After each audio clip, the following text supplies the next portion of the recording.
নমস্কাৰ বন্ধু বান্ধৱীসকল, এই মুহূৰ্তত আপোনালোকলৈ লৈ আহিছোঁ এটি গুৰুত্বপূৰ্ণ ভিডিঅ'। বন্ধুসকল, এই ভিডিঅ'টোৰ জৰিয়তে আপোনালোকক অৰুণোদয় আঁচনি সংক্ৰান্তত যথেষ্ট গুৰুত্বপূৰ্ণ কিছু তথ্য জনাব চেষ্টা কৰিম। বন্ধুসকল, কাইলৈ 10 জুন আৰু আপোনালোকে লাভ কৰিব অৰুণোদয় আঁচনিৰ ধন। এই সংক্ৰান্তত কিছু তথ্য আপোনালোকক জনোৱাৰ উপৰিও নতুন আবেদন কেতিয়া আৰম্ভ হ'ব পাৰে এই সংক্ৰান্ততো আপোনালোকক কিছু তথ্য এই ভিডিঅ'টোত শ্বেয়াৰ কৰিব যত্ন কৰিছোঁ।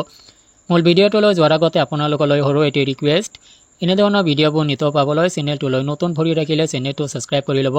ভিডিঅ'টো যদি ফেচবুকত চাইছে পেজটো ডবলচিটি ফ'ল' দি ভিডিঅ'টো বন্ধু বান্ধৱীলৈ শ্বেয়াৰ কৰি দিব। আহক বন্ধুসকল, আমি মূল ভিডিঅ'টোলৈ আগবাঢ়িছোঁ। কাইলৈ 10 জুন, প্ৰত্যেক মাহৰ 10 তাৰিখে যিহেতু অৰুণোদয় আঁচনিৰ লগতে কেইবাটাও গুৰুত্বপূৰ্ণ আঁচনিৰ ধন অসম চৰকাৰে প্ৰদান কৰে, যাৰ কাৰণে কাইলৈ 10 জুন আপুনি অৰুণোদয় আঁচনিৰ ধন লাভ কৰিব গৈ আছে। আৰু এইবাৰ অৰুণোদয় আঁচনিৰ ধন পূৰ্বৰ দৰে 1250 টকা পাব নে 250 টকা বৃদ্ধি সহকাৰে 1500 টকা পাব, আপোনালোকক জনাবলৈ যত্ন কৰিছোঁ এই তথ্যখিনি। আচলতে বন্ধুসকল, আনুষ্ঠানিকভাৱে অসম চৰকাৰে এতিয়ালৈকে ঘোষণা কৰা নাই যে অৰুণোদয় আঁচনিৰ ধন আপুনি কিমান লাভ কৰিব। তো পূৰ্বতে লাভ কৰি থকা 1250 টকা আপুনি লাভ কৰিব পাৰে, কিন্তু আপুনি আশাবাদী হৈ থাকিব পাৰে যে অৰুণোদয় আঁচনিৰ ধন যিকোনো মুহূৰ্তত আপোনাৰ বেংক একাউণ্টত ক্ৰেডিট কৰি দিয়া হ'ব পূৰ্বতকৈ বহুগুণে বেছি। অৰ্থাৎ পূৰ্বতে আপুনি এতিয়ালৈকে 1250 টকা অৰুণোদয় আঁচনিৰ নামত লাভ কৰি আছে, যিকোনো মুহূৰ্তত আপোনাৰ অৰুণোদয় আঁচনিৰ ধন 3000 টকালৈ বৃদ্ধি পাব। আৰু আপুনি প্ৰত্যেক মাহৰ 10 তাৰিখে 3000 টকালৈ লাভ কৰিব অৰুণোদয় আঁচনিৰ নামত। কিন্তু সদ্যহতে এতিয়ালৈকে নটিফিকেশ্যন যিহেতু জাৰি হোৱা নাই, যাৰ কাৰণে সম্ভৱতঃ আপোনালোকে কাইলৈ 1250 টকাই লাভ কৰিব।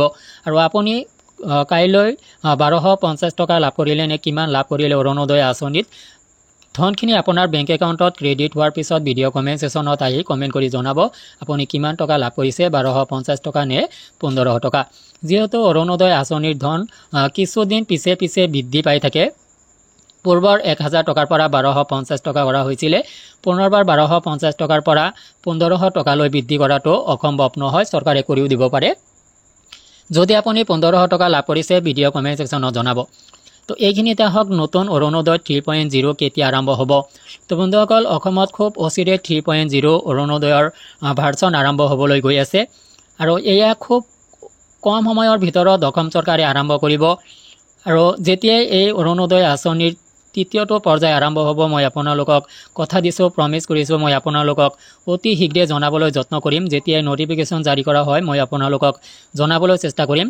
সদ্যহতে আপোনালোকে যিসকলে অৰুণোদয় আঁচনিৰ পৰা বঞ্চিত হৈ আছে বা 2-এটা কিস্তি লাভ কৰাৰ পিছত অৰুণোদয় আঁচনিৰ পৰা নামটো কাট খাইছে, সেইসকল অলপ সাৱধান হৈ থাকক, অলপ আগভাগ লৈ থাকক যে যেতিয়াই নতুন অৰুণোদয় আঁচনিত আবেদন কৰিব দিব আপুনি তৎক্ষণাত প্ৰপত্ৰ সংগ্ৰহ কৰি আবেদন কৰিব লাগিব। আৰু এই সংক্ৰান্তত আপোনালোকক যিমান পৰা যায় মই সহায় কৰিব যত্ন কৰিম। আজিলৈ এৰিছোঁ, ধন্যবাদ।